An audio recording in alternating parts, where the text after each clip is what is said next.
தினமலர் ஆன்மீகம் சேனல் நேயர்களுக்கு எனது அன்பு வணக்கம். சாத்திரம் தெளிவோம் நிகழ்ச்சிக்கு உங்களை வரவேற்கிறேன். தஞ்சை பெரிய கோவிலில் இருக்கக்கூடிய சோழர் கால ஓவியங்கள் பற்றியது இந்த நிகழ்ச்சி. நம்முடைய கேள்விகளுக்கு பதில் சொல்வதற்காக யார் வந்திருக்கா அப்படின்னா, இந்த சோழர் கால ஓவியங்களை டாக்குமெண்ட் பண்ணி புத்தகமாக வெளியிட்ட திரு PS ஸ்ரீராம் அவர்கள். அவர் யார் அப்படின்னா, இந்திய தொல்லியல் துறையின் தொல்லியல் கண்காணிப்பாளராக இருந்தவர். இவருடைய பெரும் முயற்சியினால தான் நம்ம இன்னைக்கு பார்த்துருக்கக்கூடிய இணையத்தில் அத்தனை ராஜராஜனுடைய உருவங்கள் எல்லாம் பார்க்குறோம் இல்லையா. இதெல்லாம் நம்ம இன்றைக்கி பார்க்குறதுக்கு காரணம் சாருடைய உழைப்பு தான். சார், அவருக்கு என்னுடைய வணக்கம். இப்போது சார், இணையத்தில் நான் முன்னாடியே சொன்ன மாதிரி பார்க்கும்போது ஒரு 2 உருவம் போட்டு, ஒன்று ராஜராஜன் சிவப்பாக இருக்கக்கூடிய ஒரு உருவம், பக்கத்தில் கொஞ்சம் டார்க்காக இருக்கக்கூடிய ஒரு உருவம். அது கருவூரார் அப்படின்னு சொல்கிறாங்க. கருவூரார் அவருடைய குருவாக இருந்ததாகவும் சொல்கிறாங்க. ஆனால் நீங்கள் உங்களுடைய ஓவியம் பற்றிய விவரிப்பில் என்ன சொல்கிறீங்கன்னா, அவருடைய குரு அப்படின்னு இன்னொரு நபரை காட்டுறீங்க. நீங்கள் சொன்னது போல் ஒரு பிரம்மாண்டமான ஓவியம், நடுவில் அமர்ந்திருக்க அகத்தியர் மாதிரியான ஒரு உருவத்தை உடைய ஒரு குருவை காட்டுறீங்க. யார் ராஜராஜனுடைய உண்மையான குரு? இன்னொரு கேள்வியும் இருக்குது. அந்த குரு பார்க்கும்போது அந்த டோன், அவங்க கலர் பெயிண்ட் யூஸ் பண்ணியிருப்பாங்க இல்லையா, அது கொஞ்சம் மஞ்சள் டோனாக, கொஞ்சம் இந்த ஊர்க்காரர் தானா அப்படிங்கிற மாதிரி ஒரு சந்தேகம் வருது. ராஜராஜனுடைய குருவை பற்றி அவருடைய ஓவியத்தில் என்ன சொல்லியிருக்காரு, கொஞ்சம் விளக்கணும். அதாவது வரலாற்றில் மறைக்கப்பட்ட வரலாறு அப்படிங்கிற ஒரு டெர்மினாலஜி சுற்றிட்டு எல்லாத்தையும் மறைச்சிட்டாங்கன்னு. பொய்ப்பிக்கப்பட்ட வரலாறு அப்படின்னு ஒன்று இருக்குது. அதாவது பொய் சொல்லிவிட்டு அதை பொருத்தமாக சொல்லி அதை வரலாறாகவே ஆக்குவது. ஸோ அது 2வது வகையை சேர்ந்தது தான் இந்த ராஜராஜன் அவருடைய குரு கரூர் தேவர் அப்படின்னு சொல்லக்கூடியது. அது பொய்ப்பிக்கப்பட்ட வரலாறு. இதனுடைய வரலாறை பார்ப்போம். அதாவது இது எப்படி வந்தது அப்படின்னு பார்ப்போம். இந்த 2 உருவங்களும் அந்த தொகுப்பில் நிறைய நாள் பார்த்துட்டே வந்திருக்காங்க.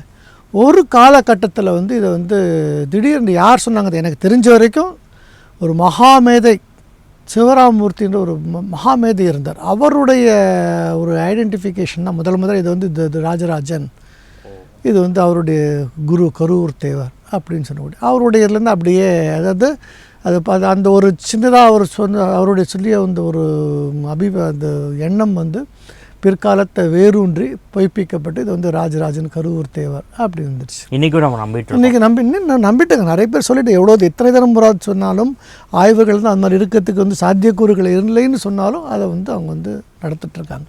இது ஏன் நடந்தது அப்படின்னு கேட்டிங்கன்னா,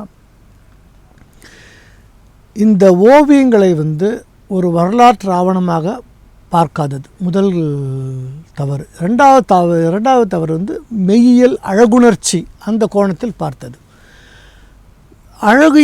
அழகுணர்ச்சியினுடைய பார்த்திங்கன்னா இந்த 2 படங்களுமே 2 ஓவியங்களுமே மிக அருமையாக தீட்டப்பட்டிருக்கின்றன. அவுட்ஸ்டாண்டிங். அதாவது அந்த தொகுப்பில் மிக ஒரு அவுட்ஸ்டாண்டிங் ஃபிகர்ஸ். சில முக்கியமான ஒரு ஓவியங்கள் இருக்கின்றன, படங்கள் இருக்கின்றன, உருவங்கள் இருக்கின்றன. அதில் இந்த 2 உருவங்கள் மிக அழகாக இந்த ப்ரப்போர்ஷன் சொல்லக்கூடிய அந்த இது மிக அழகாக தீட்டப்பட்டிருக்கிறார்கள், இல்லைன்னு நம்ம சொல்லலை.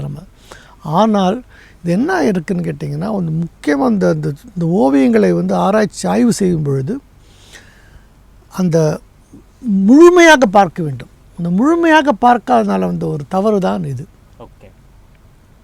ஒரு ஓவியம் என்று எடுத்தால் அந்த ஓவியத்தில் இருக்கக்கூடிய அனைத்து உருவங்களும் அந்த கருவினைத்தான் சொல்லுகின்றன.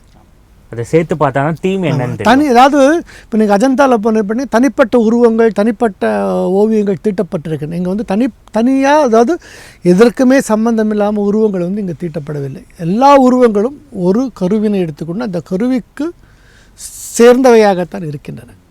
மையக்கருத்தை ஒட்டி தான் செல்லுது. ஆனால் இந்த 2 ஓவியங்களை மட்டும் அந்த பார்த்த ஆய்வாளர்கள் என்ன பார்த்தீங்கன்னா தனியாக எடுத்துட்டாங்க. அந்த தொகுப்பில் தனியாக எடுத்து அழகாக இருக்கிறதுனால இது ஒரு ஓவியம் மிக அழகாக இருக்குது. ராஜராஜன். இன்னொன்று அவருடைய அடுத்தது கற்பனை தட்டி விட்டவர். அவருக்கு அடுத்தது கரூர் தேவர். சரி, கரூர் தேவருடைய குரு அப்படின்னு. அதாவது குருவாக ஈசான சிவகுரு பண்டிதர் இருந்தாலும் கல்வெட்டுகள் சொல்லப்பட்டால் இது கரூர் தேவர் அப்படின்னு சொல்லிட்டாங்க. அது ஒரு பல காலங்களாக தொடர்ந்து கொண்டிருக்கின்றன. ஆனால் உண்மையிலே இந்த 2 உருவங்களும் பார்த்தீங்களா, அந்த சிவபெருமான் பார்வதி இவர்களுடைய திருமணத்திற்கான அந்த சேம்பரில் தான் இருக்குது. அந்த சேம்பருக்கு கூடிய அனைத்து உருவங்களையும் நீங்கள் சேர்த்து பார்க்கணும். இது ஒரு மிக மிக மூலையில் வந்து மிக ஒரு மொத்தமாக பார்த்திங்கன்னா ஒரு 9 இன்ச் 9 அங்குலம் இருக்கக்கூடிய ஒரு இதில் ஒரு 2 அடி ஒரு 2.5 அடி உயரமில் இருக்கக்கூடிய ஒரு அளவில் தான் இந்த 2 ஓவியங்களும் இருக்கின்றன. இந்த ஓவியங்களுக்கு வந்து ஆக்சுவலாக அது வந்து அந்த பட்டையில் வந்து 4 உருவங்கள் இருக்கின்றன. கீழே 2 உருவங்கள், மேலே 2 உருவங்கள், மொத்தம் 4 உருவங்கள். அந்த பட்டை முழுவதுமாக நீங்கள் எடுத்துக்கொண்டால் கூட 4 உருவங்களை நீங்கள் சேர்த்து தான் பார்க்கணும். அதுலேருந்து 2 தமிழ் தனியாக பிரித்து பார்த்தனால வந்து ஒரு தவறு. இது 4த்தையும் சேர்ந்து பார்த்தவர்கள் வந்து இது வந்து சனகாதி மன்னருடைய குமாரர்கள் என்று கூறுகிறார்கள். அதுவும் கிடையாது. இது வந்து அந்த ஒரு கார்னரில் வந்து சிவபெருமானுடைய திருமணம் நடக்கின்றது.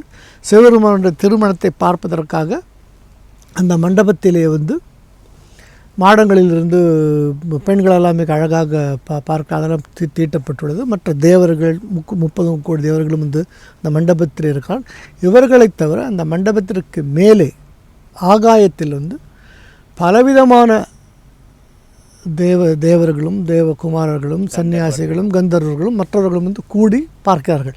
இவர்களுடைய அனைவருடைய பார்வையுமே வந்து அந்த திருமணத்தை நோக்கித்தான் இருக்கிறது.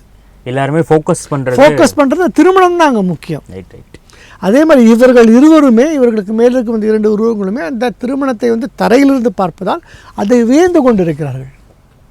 இவ்வாறாக சித்தரிக்கப்பட்ட தேவ உலகத்தில் இருக்கக்கூடிய 2 முனிவர்களை ராஜராஜன் கரூர் தேவர் என்று கூறியதால் வந்து மிகப்பெரிய ஒரு தவறு. ஆக அவர்கள் இல்லை. ராஜராஜனை வந்து இந்த ஓவிய தொகுப்பிலே இல்லையா இருக்கிறார்.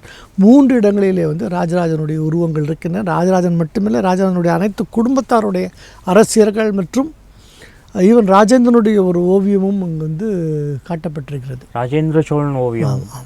அதை வந்து அடுத்த தொகுப்பில் பார்ப்போம். ரைட்டு. இப்போது நீங்கள் சொன்னது போல் கருவூரார் வந்து அவருடைய குரு இல்லை அப்படின்னு சொன்னீங்க.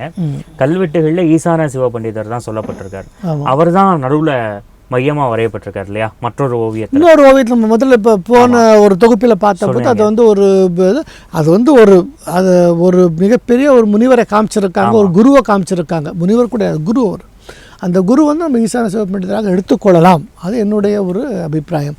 நீங்கள் இன்னொரு கேள்வி கேட்டது, எப்படி எந்த நாட்டைச் சேர்ந்தவர்கள்? ஆமாம், ஒரு உருவத்திற்கும் மற்ற உருவத்திற்கும் வர்ணபேதங்களால் அதாவது நிறங்களால் வித்தியாசப்படுத்தி காட்டியிருக்கிறார்கள். ஆனால் இவர்கள் இந்நாட்டைச் சேர்ந்தவர்கள், இந்நாட்டைச் சேராதவர்கள், எந்த நாட்டைச் சேர்ந்தவர்கள் கூற முடியாது. ஆனால் வித்தியாசங்கள் வந்து ஒரு உருவத்திற்கும் மற்ற உருவத்திற்கும் உடலுடைய நிறத்தில் சிலர் வந்து கருநீளமாகவும், சிலர்களை வந்து கருப்பாகவும், சிலரை வந்து செந்நிறத்திலும், சிலர்களை வந்து மஞ்சள் நிறத்திலும் தீட்டி இருக்கிறார்கள். யார் யார் என்றதெல்லாம் நமக்கு வந்து சொல்ல முடியாது. அதே போல் ராஜராஜனுடைய உண்மையான உருவத்தை இப்போ நம்ம வந்து ஆக்சுவலாக இப்போ உங்களுடைய படத்தை பார்த்து சில ஓவியர்கள் எல்லாம் வந்து லைன் ட்ராயிங் போடுறாங்களே, அதே மாதிரி பண்ணியிருக்காங்களா? சொல்ல முடியாது. உண்மையை பிரதிபலிக்கக்கூடிய உருவங்களாகன்னு சொல்ல முடியாது. ஏன்னா இந்திய கலை வரலாற்றிலே வந்து உண்மையான ஒரு உருவங்களை வந்து எங்கேயும் காட்டியது போல் எல்லாமே வந்து ஸ்டைலைஸ்டு தான், நாட் த ஆக்சுவல். அது ஸ்டைலைஸ்ட் அப்படின்னா ஸ்டைலைஸ்டு ஃபிகர்ஸ் தான் எல்லாமே. சில அதாவது உண்மை ஒற்றது போல் இருக்கும், ஆனால் உண்மையான உருவங்களாக நம்ம வந்து எடுத்துக்கொள்ள முடியாது. இதை வந்து நம்ம அடுத்த தொகுப்பில் வந்து ஒரு முக்கியமான நிகழ்ச்சியை பார்க்கும்போது நம்ம வந்து குறிப்பாக இந்த கேள்வி ஏன் கேட்க வேண்டி வந்ததுன்னா, ஒவ்வொருத்தவங்களையும் ஒவ்வொரு கலரில் காட்டியிருக்காங்க. ப்ளஸ் ராஜராஜனே கொஞ்சம் மஞ்சள் டோனில் வந்து காட்டியிருப்பாங்க. ஸோ இது வந்து ஒரிஜினல் ஸ்கின்னை ரிஃப்ளெக்ட் இல்லை, ஒரிஜினலாக இருக்குது. ஒரிஜினல் கலர் தான், ஒரிஜினல் ஸ்கின் டோன் வந்து ஒரிஜினலாக இருக்க முடியாது. ஒரு வேறுபடுத்தி இருக்கிறாங்க. அதாவது அந்த வேற்றுமைங்கிறது வந்து ராஜராஜனுக்கும் ராஜராஜனுடைய மனைவியர் மூவரை காட்டும்போது அந்த மூவர்களுக்குள்ளேயும் ஒரு வேற்றுமைகள் இருக்கின்றன. ஏன்னா நமக்கு எல்லாருக்குமே தெரியும் ராஜராஜனுடைய மனைவிகள் வந்து பல இடங்களிலிருந்து வந்தவர்கள் என்று. ஆமாம், ஒருவர் வந்து இங்கு முத்தரையர் அவருடைய இதிலிருந்து இருக்க, பழுவேற்றையருடைய இதிலிருந்து இருக்கிற இளவரசியார், கங்கை இளவரசி, எல்லா இடத்தும் ஒரு வந்து எல்லாரையுமே வந்து ஒரு அரசியராக வச்சுருக்காங்க. அதே போல் ஒரு ஓவியங்களில் வந்து அதிகாரிகளை காட்டியிருக்கிறார்கள். அந்த அதிகாரிகளுக்குள்ளேயே இருக்கக்கூடிய ஒரு வேறுபாட்டிலே அவர்கள் காமிச்சிருக்காங்க. ஆனால் அது வந்து இவர் இன்னார் இப்படி என்று கூறுவது வந்து ஒரு கடினமான அது வந்து ஒரு ஒரு ஒரு இமேஜினேஷனாக இருக்க முடியும், ஆய்வாக இருக்க முடியாது. ரொம்ப நுணுக்கமான விஷயங்களை வந்து சொல்லியிருந்தீங்க. அதாவது ராஜராஜன் நிறைய பேர் அது மிஸ் அண்டர்ஸ்டாண்டிங் நடந்திருக்கு. ராஜராஜனும் கருவூராரும் பக்கத்தில் நின்றுருக்காங்க. கருவூரார் தான் இவருடைய குரு அப்படின்னு ஒரு வரலாற்று ரீதியான ஒரு தவறு வந்து நடந்திருக்கு. அதை தொடர்ந்து மக்களும் நம்பிட்டு இருந்தாங்க. அதை பற்றிய ஒரு தெளிவு கொடுத்துருந்தீங்க. இன்னும் ஒரு முக்கியமான ஒரு ஓவியம் இருக்குது. இதே மாதிரி வரலாற்றில் ஒரு தவறான புரிதலில் நடந்த ஒரு விஷயத்தை பற்றி அதை விளக்குவதாகவும் இருக்குது. அடுத்த காணொளியில் பார்ப்போம். அதுவரை நன்றி, வணக்கம்.